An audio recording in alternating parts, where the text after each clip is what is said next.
Köməkçimi niyə saxladığınızı anlayıram. Bəs mən nə də itham olunuram.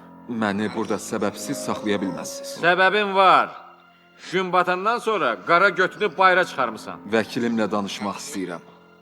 Bu hüquqlarımın kobudcasına pozulmasıdır. Qoy Niger kimə istəyir zəng vursun. Vəkil tanıyırsansa, zəng elə. Maryville polisi. Xeyr canım. Xeyr, mənli deyil. Məbra. Rəis Brett'dir. Tutduğumuz oğlan kimə zəng eləyib? Xeyr canım. Xeyr. Mən istəməzdim ki, Milli Qvardiya bura tökülürsün. Məsələni dərhal həll edəcəm.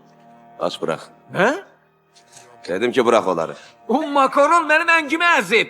Bu pox işi bitirmək istəyirsən? Onda dediyimi elə gizməsər düşək. Yıxmısınız məni boğaza. Kimə zəng elədin ki?